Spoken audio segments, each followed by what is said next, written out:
So good evening, everyone. It's another tasting on Australian wines. That is our second tasting. The previous last week we have had a red wine, a generic wine from Australia.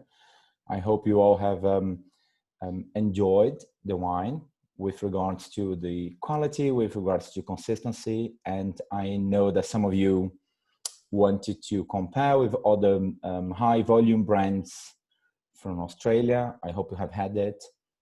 This is, as I said, it was a simple wine, but of a very good quality with regards to consistency.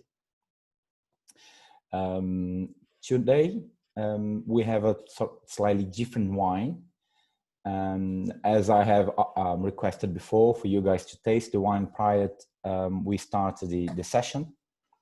So I would like to start having two of you just mentioning on the color, the appearance, and the aromas, so that we can all sort of participate and discuss the state of the wine, the quality of the wine, and possibly what could it be with regards to Australia. Who would you like to start? Who would you like to comment on the appearance and the nose of the wine?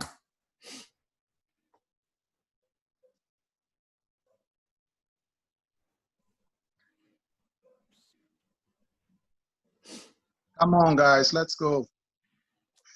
Yeah, just one. It's a white wine. I can assure you that. White. Anyone? I can do it. Good. I have time to assess it before. Right. Yeah.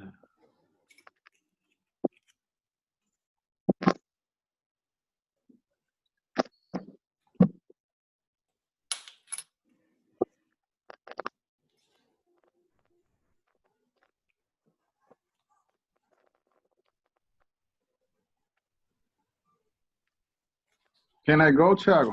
Yeah, go, and then Guilherme goes after you. It's just the appearance color, and the nose. Yeah, the appearance and the nose. the appearance and the nose. Okay. So it's, for me, it's lemon pale. Aromas of medium intensity. And I feel a lot of citrus notes, a little bit of lemon and green apple, melon. I see I feel like a touch of a vegetable note, some creaminess on the nose, and maybe some vanilla or something. Maybe, I don't know, maybe malolactic fermentation or something like this. It's like I'm feeling a little bit of milk. I don't know, some creaminess from the milk. That's what I felt. Okay. So for you, do you think that the wine is youthful, is developing, or is fully developed? No, it's youthful. It's more fruit driven, and it's youthful. It's a young wine. So Guy, how about you? How do you see the wine? I just did it because I just got home, and I agree it's lemon pale lemon. I thought the intensity was medium plus at the beginning. I just opened the bottle. I don't know how it's gonna be in a few minutes. I felt lemon, some citric notes as well, the green apple that Bruno mentioned, and I also felt some lychee or some sort of a bit going to tropical fruit, a bit stronger than simple citric fruit. I don't know if it's malo conversion or something. It is a bit different. I think it's kind of an aromatic grape, and it's a young wine too. Do you I see, opened the bottle 2 minutes ago. Do you see malolactic in the one? Maybe some stone fruit. Maybe some stone fruit. I felt a little of surly on it, like Lee's. Okay. Maybe the creamy on it comes from surly. Yeah, Tiago Facio, he's saying flint, maybe. I think the wine is quite flinty. And I think that the wine is quite leesy, with least contact, as opposed to malolactic and as opposed to tropical notes. But hey, I mean, we all sort of agree that the wine is sort of citrus in a way. So find your own descriptors with regards to citrus nose, okay? Just to say citrus nose doesn't give you any points. You need at least 7. Could it be grapefruit? It could be grapefruit. Yeah, grapefruit is a good descriptor for the wine as well. So who else could help me with regards to the palate? Does anybody else would like to help me with the palate? Rosanna, maybe you. No, I just wanted to say about the aroma. Okay. I felt some red stones, something going to gasoline or petroleum also. I felt something like this. Very well said. And I thought about Riesling, but I don't know anymore. I don't think it's Riesling. But I felt this way, apart from the citric and from the green apple and from the green pear, some dried herbs like oregano. How do you say in English? I don't know. Yeah, oregano. I think you're right in saying wet stones and saying leesy and saying petrol. I think they all quite match the wine and the style and the citrus of the wine. But let's taste the wine and see what we can draw, what sort of conclusion we can draw. Nose and the palate. Would you like to taste the wine and share with us your thoughts? Yeah.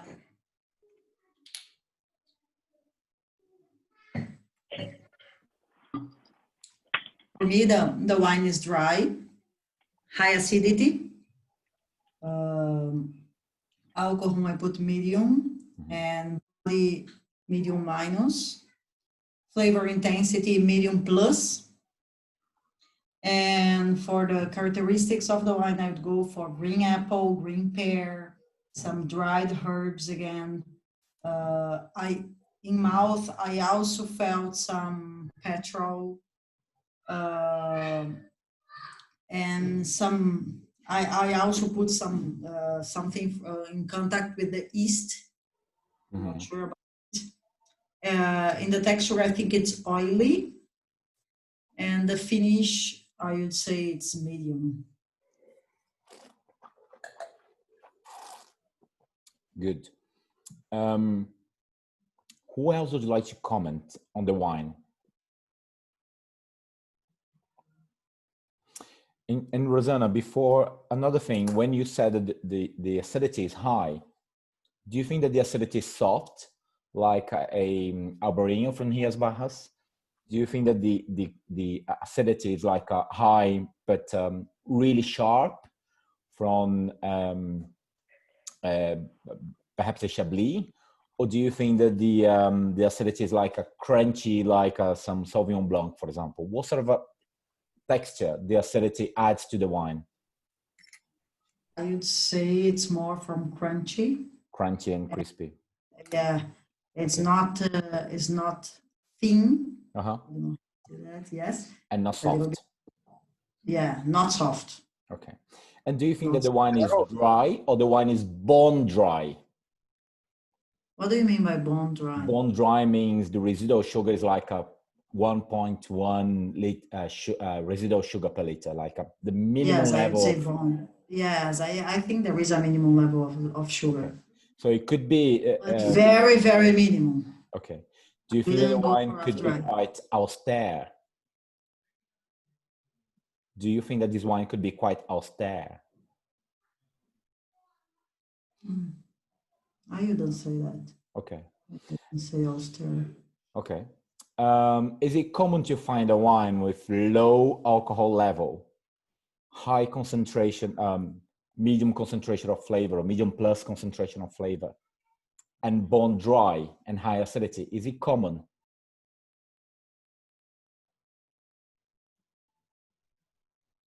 in Australia or in general?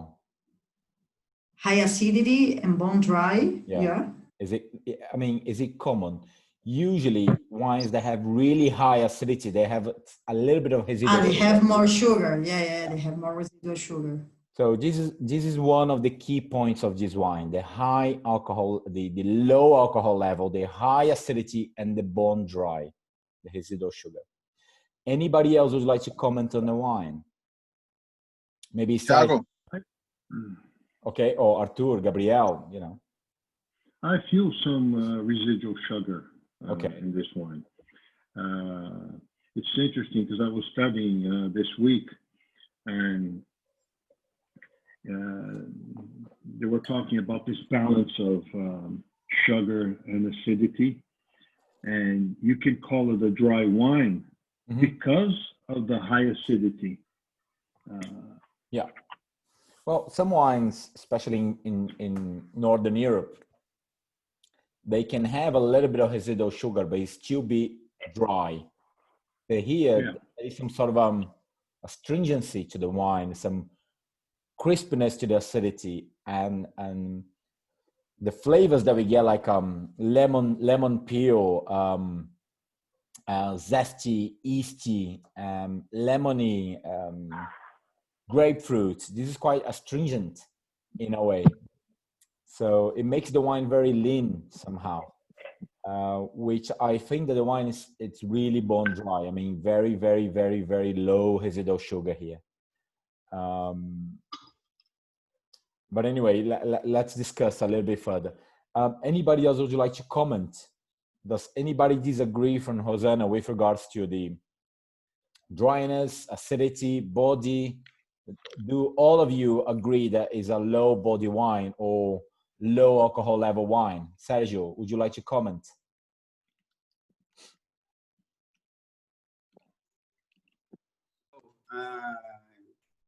For me, it's off dry. I don't feel this wine totally dry. Okay.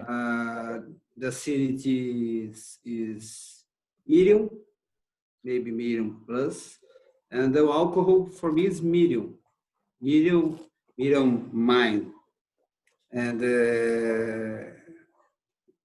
in mouth and the gaze or the stone flavors is most clear that you knows. For me, in the mouth, this character it's cool climate wine. No, it's cold region. I don't think it's a cool climate, but a lot of people usually categorize this wine as being cool climate, but it's not. It's a moderate climate. Moderate climate. Yeah. Excuse me. I don't feel the alcohol as medium. For white wine, I think it has a medium plus alcohol. Do you I think? can feel the alcohol, the warmth, and for sure it's for warm climate. And I still feel the lees. I feel the creamy of lees on it. I can feel like in the mouth some biscuit thing. And I just guess what the grape variety is. Thiago, I think there's some creaminess to the wine in the mouth. Yeah. And the feel to me is that it's medium to medium plus body. Okay. Tiago Locatelli, how do you see the wine? Thiago, just a comment. Just a comment. On my mouth, the first thing that I saw different was maybe some bubbles. I don't know. Possible. A tiny, some bubbliness. I don't know. Okay. It's kind of strange, but it's fresh. It's also very fresh. Yeah. It's a really good wine for me. I understand when someone says that it's a cool climate. I didn't feel the alcohol so low, medium minus, but it doesn't feel hot on my mouth or Okay. on my throat. But it's a really good, well-made wine for me. Good. So some people, they are agreeing on a alcohol level, body level, and sugar level. Thiago, how do you see the wine? I really would like to have your opinion. Well, for me, first of all, there's no medium plus alcohol in our systematic approach to to tasting. So the alcohol for me is medium. Okay. So the acidity, I didn't perceive the acidity so high as well. Of course, it's not cool climate, but because it had some warmth in a sense, but it is fresh as well. It has a good freshness. The fruit is not overripe. For me, the fruit is the citrus, this maybe stone fruit. They are ripe but fresh, and it has some minerality. For me, it's a medium, maybe medium less body. Well, that's it. For me, it's a dry wine.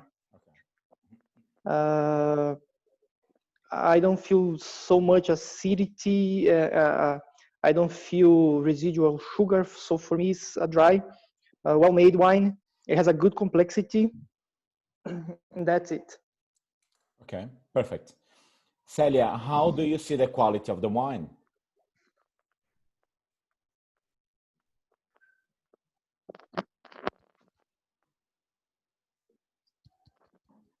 Celia, unmute your microphone so we can all listen to you.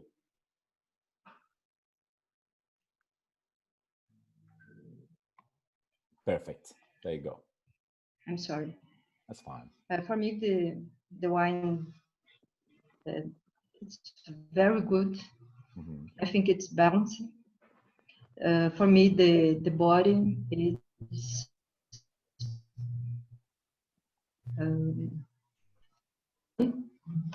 and it's a good finish, and it's lots of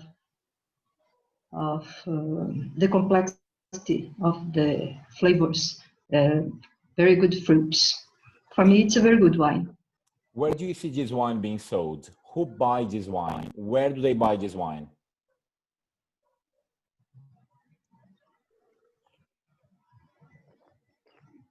I think in a store like Decanter.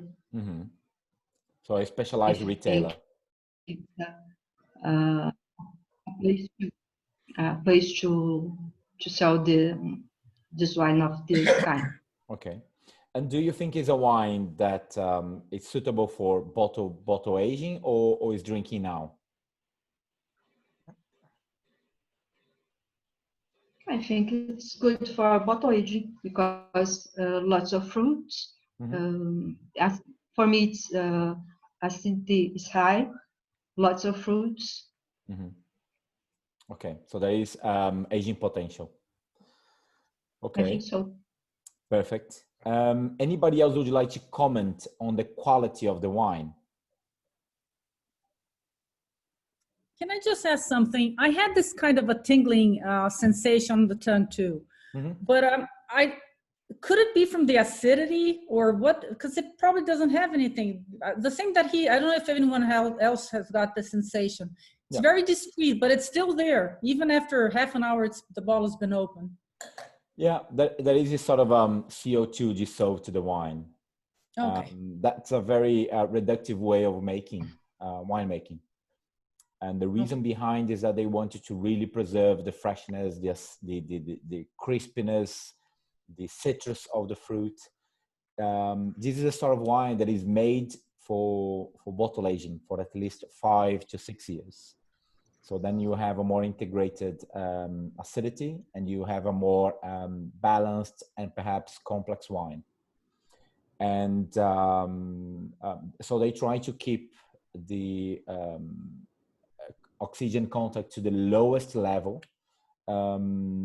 It's quite common for them to bottle using screw cap because it's a way of having very low contact with oxygen. That's no desire at all. And sometimes the CO2 gets dissolved into the wine, and then you have this sort of bubbling sensation for some time. It's also one of the reasons why Rosanna had this sort of flintiness and wet tone to the wine, because it also adds this sort of minerality to the wine. So it does make sense. So it all gets together. Everything that we are commenting to the wine somehow makes sense to the way that this wine was made, and how we are perceiving the wine. So it's very important for us to align our perceptions now. So with further ado, I think it's time for us to remove the label of the wine, if you haven't done so. So then we can discuss with more depth about this wine. So it's our second wine, and we have the opportunity to taste a really good wine, in my opinion. It's a wine from Hunter Valley, not really common to find in Brazil. It's not really common for importers to bring it over to Brazil.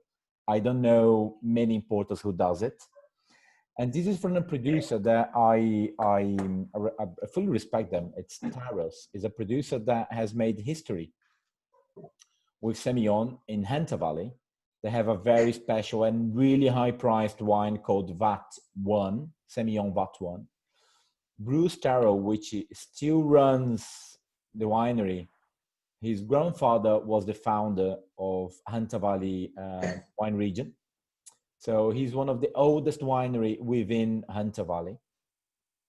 And as we have either tasted on level 3 course, or we have discussed within the class, Semillon in Hunter Valley, it's a variety that is usually early harvest because of the rain in March. So as Semillon is sort of can be affected by gray rot, so they try to harvest earlier to avoid humidity, and therefore they harvest the grapes with low sugar concentration. So they usually produce wines with low alcohol level, like a 10 or 11%. This wine in particular, it's 11% alcohol level, which means it's a low alcohol wine, okay? So if you perceive the wine as being medium, taste it again tomorrow, after tomorrow, it should taste like a low alcohol level, okay? So because they fermented all the sugar to the end to reach 11% alcohol level, the wine is dry, it's bone dry. And because they harvested slightly earlier the grapes, the alcohol, the acidity is really high. Sometimes it can be very sharp, very astringent. Sometimes it can be very crunchy, very tartaric, which is how we are perceiving the wine right now. So usually Semillon produces either this sort of a green lemon, zesty, skin lemon aromas, slightly grapefruit, and sometimes a little bit of a flinty and mineral. Sometimes it can be very, very luscious if its botrytis is affected, so which is not the case. It's quite common for them to harvest, press, fermented, cool temperature fermentation in stainless steel, not oak at all, stainless steel. Once the fermentation finished, they keep it on a fine lease for like 6 months, sometimes to a year. 6 months, 8 months, a year with fine lease. So the wine develops this sort of creaminess into the body, and it gets this sort of a leasiness, aromas, and yeasty and lees texture to the wine. And as this wine develops, it will become more toasty, more nutty, and sometimes it could smell like a real New World Riesling sort of aromas, with this kind of petrol aromas. You will be able to the wine, if you let it age for at least 5 years, perhaps, you will get to this stage. So this is 2017, it's quite young, but if you let it age, you will definitely develop this sort of a nutty character and petrol aromas to the nose. Still very high acidity, you will find this wine. But there is an interesting point, which is really bone dry and low alcohol level. There are not many wines that you find around the world that is low alcohol level and really bone dry. So think of Germany. When you find a low alcohol level, 11%, 10%, that is usually residual sugar. They're never bone dry. You can find red wines that bone dry with 11% alcohol, perhaps a Beaujolais Village, or not even Village, a Beaujolais Nouveau, for example. Or I don't know, wines from Loire Valley. Sometimes you do find this 11% alcohol, high acidity. But hey, you don't find this sort of a body or intensity of flavors. Usually wines that come from cool climate does not have this sort of intensity of flavors. So it's quite, it was, for me, the wine was pale lemon, medium plus aromas intensity, lemon, zesty, lemon, yeasty, grassy, green apples, and I agree with lemon, grapefruit. Grapefruit. Yes. So dry, bone dry, low body, high crispy acidity, slightly yeasty and zesty texture to the body. For me, it's medium finish and medium plus concentration of flavors. No oak at all, no content with oxygen at all. And it does has potential for aging. I think the quality is very good. I think it's not a premium wine, but it's not an entry level. For me, it tastes like a mid-range quality level, sort of $25, like 20 pounds sort of thing. 30 Australian dollars. So that's where it sits. What's the price here in Brazil? It's about 200 plus reais. That's the price of this wine, 200 plus sort of thing. And I think this is the sort of wine that has to be retail sold at a specialized shop, because it's not quite easy to sell in a restaurant. It's not easy to sell at the bar by the glass, because people don't know, and it's quite expensive to be sold by the bar by the glass. So why isn't it easy to sell in a restaurant? Because a lot of restaurant. Well, first, Semillon is not it's not a rock and roll grape variety. It's not a pop star. So a lot of people, they don't know Semillon, and when they know Semillon, they know it's a variety that makes sweet wines. Very good Semillon is made in Bordeaux, and usually they're not labeled Semillon. They're labeled as Graves or Pessac Léonien or Bordeaux. So they're not labeled as Semillon. Therefore, it's not a popular variety. A lot of people, they just don't know. It's not their first choice. You know, Sauvignon Blanc is the first choice. Albarino could be first choice. Bourgogne could be first choice, but not Semillon.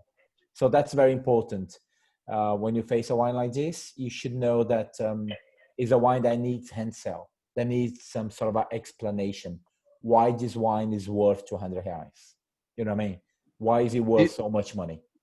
You need a sommelier or a specialized store to sell.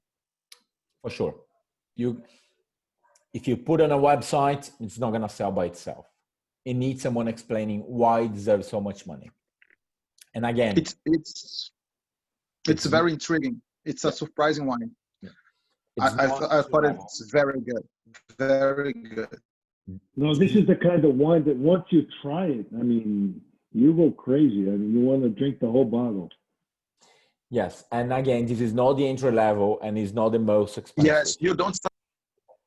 The expensive wine will cost you like a 600 reais sort of thing. So it needs some explanation. Why would someone buy a Australian Semillon wine from Hunter Valley for 600 reais if you can buy a Pessac Léonien, very good from Bordeaux, brand new oak, complex wine for the same sort of price? So it needs some explanation. And again, the fact that they harvest early, the fact that they use stainless steel, the fact that they leave some time on a lease, it makes a wine sort of a very flinty, very mineral driven, sort of creamy somehow. in a pallet, and it does allow the wine for aging, bottle aging.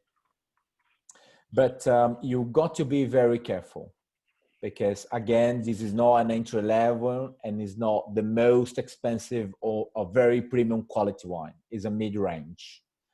But because it's coming from a limited area of production, which is Hunter Valley, and because it's made in such a way not very popular, because the wine can be quite stringent, you know, it can be quite aggressive for some people, especially if it's very young. So therefore, it could be quite difficult for you to reach or come to an agreement with regards to quality. So be careful on the concentration, be careful on the complexity, be careful how you perceive this wine, because it can be perceived as very simple and therefore commercial, or it can be quite perceived as quite young, coming from a non-premium regions in a cool climate, as you have all perceived, perhaps, cool climate. And although it's 11% alcohol, it was made in such a way that it has 11% alcohol, but it's not cool climate. So, and the only thing that leads you to moderate climate is actually the intensity of aromas and flavors. If you go to cool climate wines, they don't have the same sort of intensity of flavors and sort of a brightness of flavors. So that leads you, that should tell you, I'm not coming from cool climate. I'm either moderated to warm climate. I think it's more moderated because Hunter Valley is very close to the ocean, okay? If I'm not mistaken, you are like 15 kilometers away from the ocean, and you have a river that divides the region into Lower Hunter Valley and the Hunter Valley, and the all sea influence comes from the river that divides the region. That's one of the reasons why it rains so much. The precipitation here is quite high.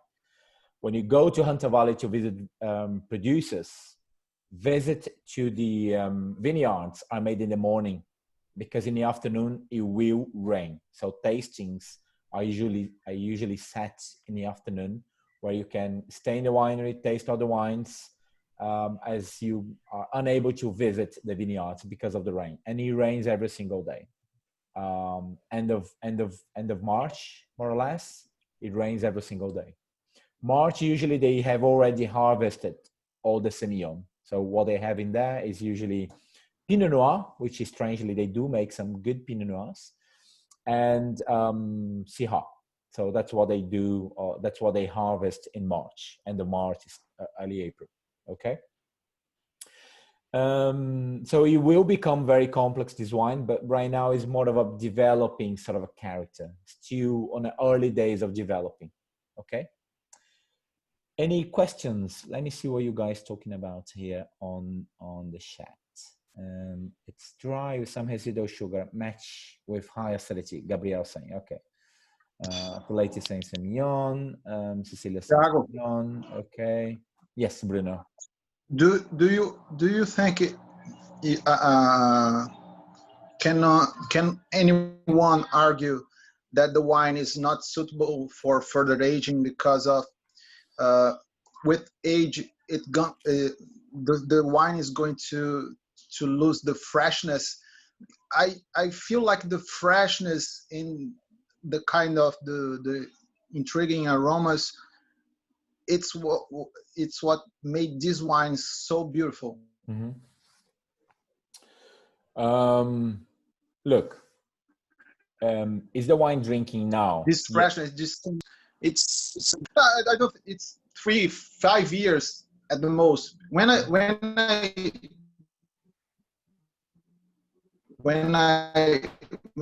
say for further aging, I feel like 10 years. I don't think this is my opinion. That's I love the freshness. I love the freshness. I want to drink the whole bottle. Yeah, you see, just be careful, because when you the majority of the wines, they are released when they are ready for consumption, sort of thing, unless you are on Imprimé Bordeaux.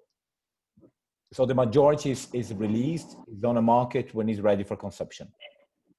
Some wines can improve, can get better. Wines that are not suitable for further aging are usually wines that are very, very floral, delicate, that they won't improve because they are made in such a delicate way. I think Yes. wine has a lot of primary aromas and very citrusy, but I think because of the concentration of fruit, because there is some good concentration of fruit, and because of the high acidity, the wine can age. That's the thing. The wine can develop. As the wine age, the acidity will reduce and will integrate the wine, and the flavors will appear.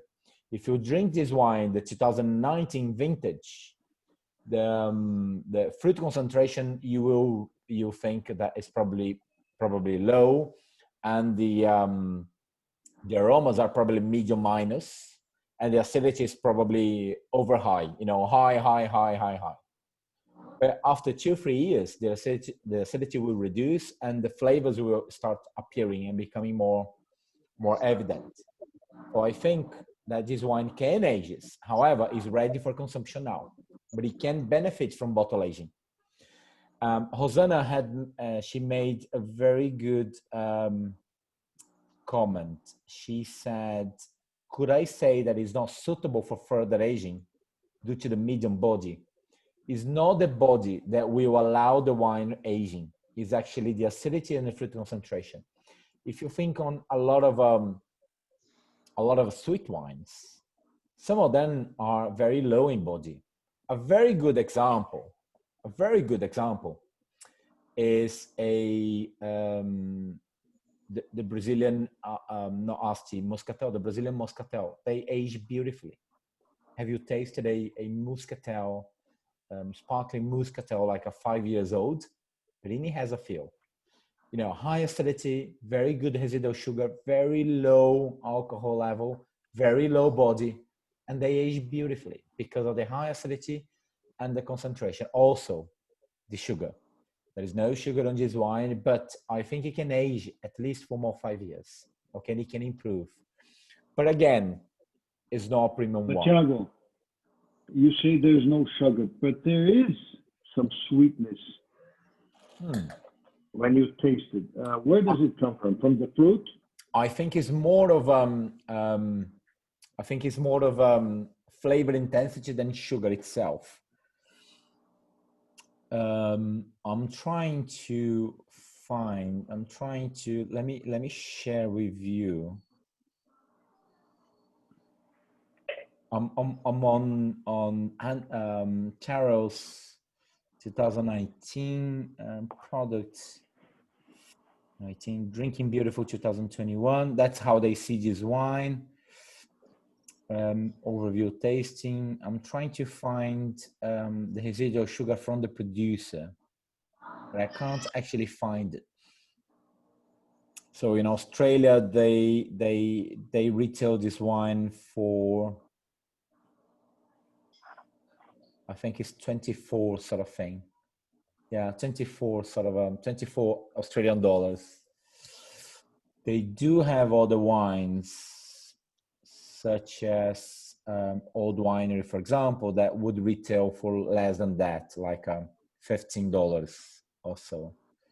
I'm just trying to find the technical shit of the wine, but can't find it. But I think that this wine has like less than 2% of sugar level. Residual sugar, less than 2%, less than 2%.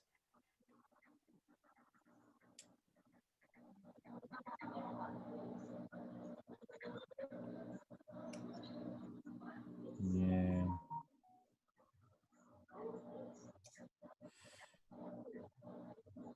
Let's see what they say.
Thiago, Wait. I was just saw the technical files here on the site, and they don't inform the residual sugar, only acidity, and then which is about 6, the total acidity, and the pH, which is 3.18, and alcohol 10%. But Yeah. this is 19 vintage. 19 But they vintage. don't. Yes, but they don't inform the residual sugar. Yeah, but with 3.18% pH, the acidity again, it's high. It's very high. For 3.18, the acidity is high, and the pH, but the pH usually is not related to residual sugar. So you can have a 3.18% pH with 50 grams of residual sugar. That doesn't change. That only measures the acidity. I think it's low, but I'll try to find. Yeah, Thiago Menezes is saying 3.6 grams per liter of residual sugar for 2019. I think, Thiago, you would be the same, about 3%. I think for 2017, they usually don't change that dramatically. But unless 2018 was a much cooler year, and if it was cooler, therefore they probably would have some residual sugar to counterbalance. But nevertheless, but I think the wine perhaps is tasting for me bone dry because of the pH and because of the acidity as opposed to residual sugar. But I don't think that we should be mentioning residual sugar, otherwise we would be saying off dry. And I think the wine is dry. And the discussion here is between dry and bone dry. And I think that the wine for me is bone dry, like a many Chablis, for example, that I consider bone dry as opposed to dry. But anyway, guys, any more questions? Yes. If we take a look at, okay, someone, Guy put James Suckling comments on the 2000, I don't know which vintage it was. Anyway, he doesn't even mention once the citrus flavors. So it's always kind of sometimes we try to do the exercise all by ourselves and get some references. I mean, he doesn't even mention it. Yeah. How do we deal with that? I mean, but he's like he's describing more Semillon than the wine in itself, as we see now, because James Suckling is saying apple, which is a characteristic of the wine right now. William Pears, he's saying dry coriander. So for him, it's dry coriander, which is quite fancy. For me, it's more of a lemon skin. So lemon skin and dry coriander can be quite disturbing in a way, quite strong, quite spicy, depending how you see. I quite like dry coriander. I quite like it. Honeysuckle. I don't see honeysuckle to this wine, but a touch of dry nettle. Okay. Medium body, fine, more on a low, but okay, medium body, but with some really good texture. Okay, good texture, yes. So creamy, rich, good texture. Okay, and apple fruit that delivers through a bed of pretty acidity. Okay, yeah, good acidity, pretty acidity, yeah, and So he is more of his descriptor is more of a commercial way of convincing someone of buying it, and our descriptor is more of a trying to relate the wine through our tasting notes. Okay. And I think that the way that we have described the wine also related to Semillon from Hunter Valley. I think. Chardonnay, Semillon, Hunter Valley. Let me share my screen with you again and Okay, well, there is no tasting note for this wine, as well as just trying to see if there is any tasting note for the wine, but at Taro's website there is no tasting note. So I'm afraid we can't compare our tasting note with the producer itself. Anyway, so do you agree that it's a medium to medium plus body? I don't think it's a medium plus body. I think it's low to medium, but I would stay on low because of the alcohol level. The alcohol usually guides the body of the wine, but I understand that it has a medium plus intensity of flavors, and that could lead you to perceive the wine as a medium body. Again, if on the examination you think that this is a medium body, there is only one point. There is only one point to gain or to lose. So it should turn you down.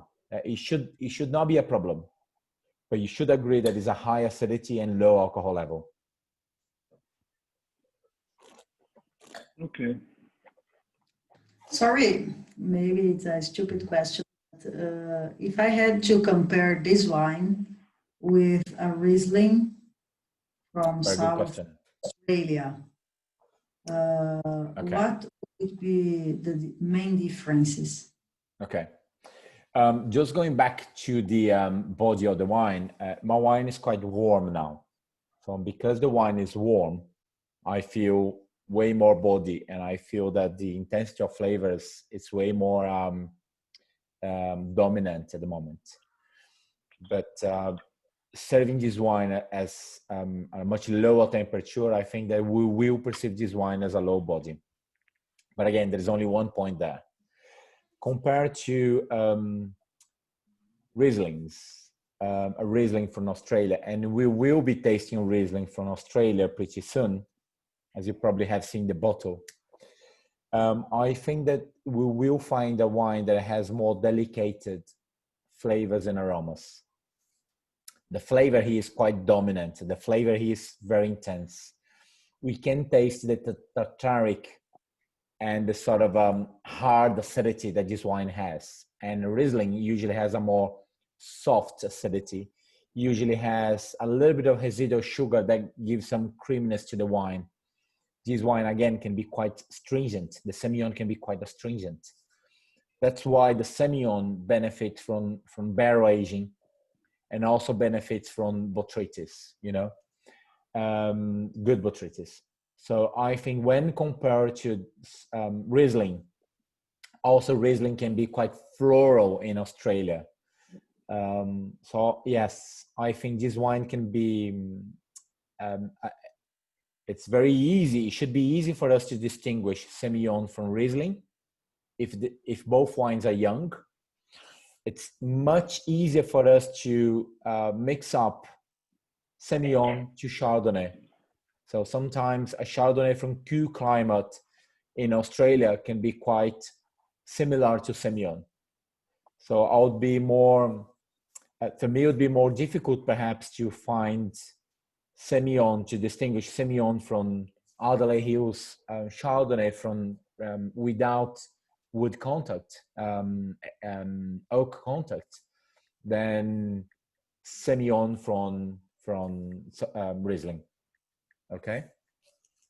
Although the aromas, if the Semillon is quite aged in bottle, the Semillon, the aromas could be quite similar to Riesling. I think that the structure in the mouth is quite difficult, quite different. Okay. Any more questions? No? Oh, I was looking on the label. It says contains sulfates. Yeah. And milk products. Mm-hmm.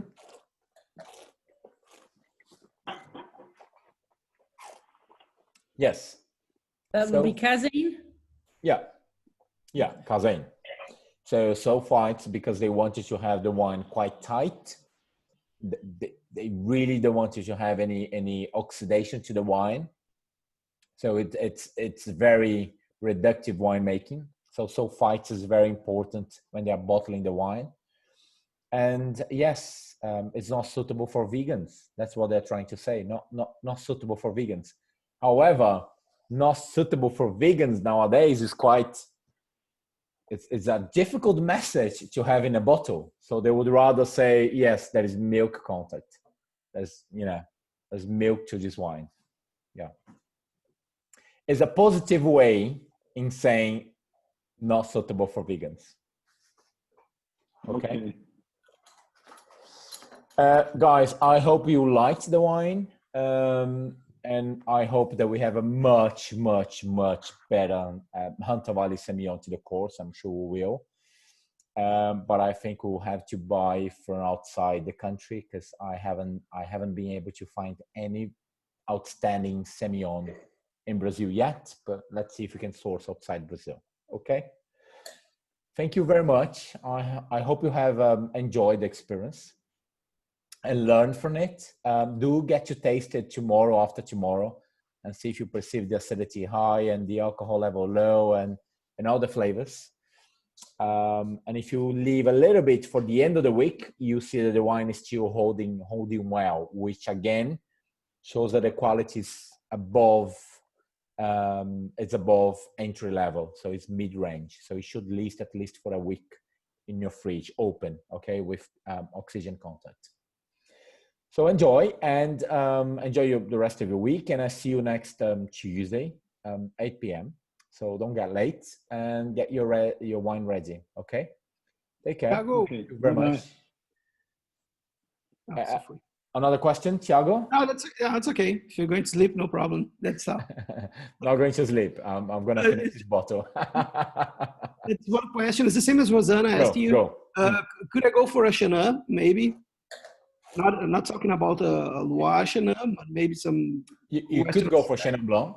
You could go for Chenin Blanc, but usually Chenin Blanc has this sort of peachy, appley aromas, not as citrus as we can find it. Perhaps if you get a simple Chenin Blanc from South Africa, you will realize that Chenin usually has a more oily texture to the body, not as stringent as we find to the Semillon. And usually Chenin Blanc has 13% alcohol, not 11. So those are the little things that you have to pay attention when compared to Chenin Blanc. So the high acidity and the low alcohol level is the given for this wine, is the reason for you to go for Hunter Valley Semillon as opposed to any other grape variety from a moderated climate. Does it make sense? Yep. Cool. No, it does. Cool. Thank you very much. And I see you next week. Take care. Bye-bye. Okay, bye. Bye-bye. Cheers. Bye-bye.